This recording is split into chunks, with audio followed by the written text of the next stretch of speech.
Welcome back to Wave Listens Live. Joining me now is Dr. Susan Bornstein, founder and CEO of the Asclepius Initiative. Welcome to Listens Live. Thank you. Thank you for having me. Yeah, for those who are unfamiliar, tell us a little bit about who you are, what you do, and the issues facing our community that you are looking to help today. Sure. So I am an OBGYN by training, and I got so frustrated with the cost and access to care issues that my patients were having, even in a relatively affluent part of town, that I decided I wanted to do something about it. So first I got a master's in public health, and making a long story short, I ultimately left clinical practice and founded the Asclepius Initiative. I know that's a bit of a mouthful, but there were already so many wonderful organizations with the words Kentucky and health in them that instead I picked something that no one can spell, pronounce, or remember, but at least you'll recognize it. Yeah, exactly. It'll stand out. That's right.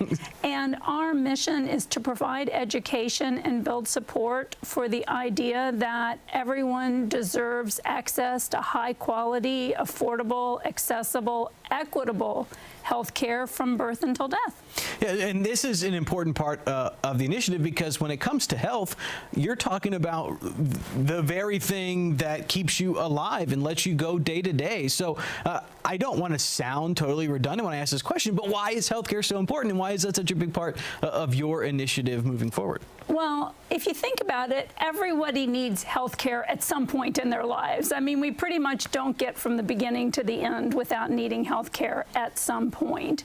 And about 8% of Americans are currently uninsured. We think that number will go up with the passage last July of what is known as the One Big Beautiful Bill Act. And people who aren't insured are less likely to get preventive care. They're less likely to get care even when there is a medical need, to be able to follow through with treatment recommendations, or to get their prescriptions filled. They're more likely to be hospitalized for avoidable diseases. When they're hospitalized, they're less likely to get tests.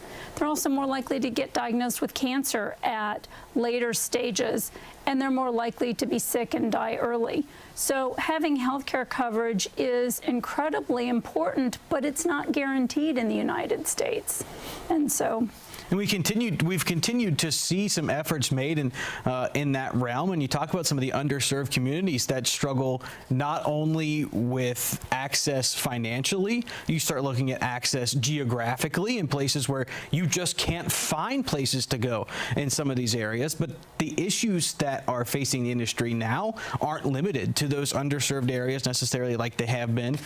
Even the more affluent people that you're talking about are seeing increased healthcare costs that are making it harder on everyone. Correct. In fact, we do a biannual survey, and we found as recently as 2024 that while 87% of uninsured Kentuckians surveyed had to go without medical care or medication secondary to cost, that number was 55%, or over half, in the insured population.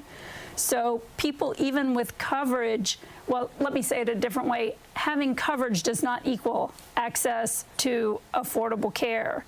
And what is happening now is that as the cost of health care goes up, the employers, because the premiums are becoming unaffordable for them, are passing costs, more and more out-of-pocket costs, onto their employees. So higher co-pays, higher co-insurance, higher maximum out-of-pocket costs, higher deductibles, and it just makes it incredibly difficult to get the coverage, for people to be able to afford the coverage that they need.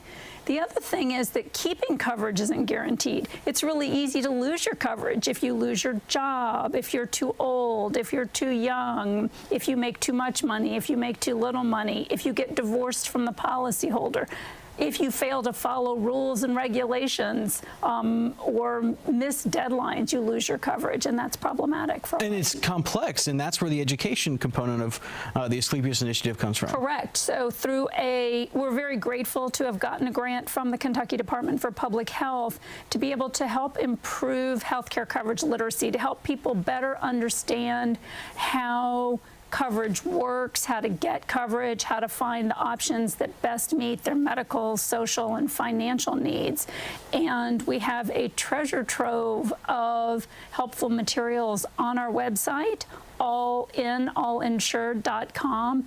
If they click under the drop-down menu for educational materials, we have a lot of content there that talks about what to think about when you're looking for healthcare coverage, what options are available to you, how to compare plans, Medicare versus Medicare Advantage, just a lot of different topics. So there's probably somebody watching right now that's wondering, okay, well, I'm going through a health crisis in some form or fashion. How can I make sure that I'm not paying more than I need to? Well, that is one of the other things that, of course, we want to help people save money. So there is information on our website about health savings programs such as HSAs and FSAs that can help people save money for qualified medical expenses. And we also have a module on reconciling medical bills. So it's been estimated that about 80% of medical bills are incorrect. I personally have been charged for x-rays I never had done and a well-woman exam that should have been quote-unquote free because it was a preventive care services and yet I was charged. So trying to help people know how to read their insurance documents and compare them with their medical bills and what they experienced at the doctor's office can help them save money by identifying things that they shouldn't be paying for. And it's scary when you think about all the people that have just gone with it because of the complexity of the system, that they're just going with it. Well, if it's on paper and it's on my bill, I guess that's just what I owed, because they've got to get back to work or they've got to go back. They don't have time to start worrying about everything that's on their bill, and they just end up paying it. And there's so much that you guys have to offer, so many resources that are available to everyone to prevent that from happening any further. So visit AsclepiusInitiative.org, get all that information, all those resources. Thank you so much for joining us today here on Listens Live. Thank you for having me. It's been a pleasure. Of course. That is all we've got for Listens Live here today. It's only Monday, so we got 4 more shows ahead this week, and we will see you back here tomorrow.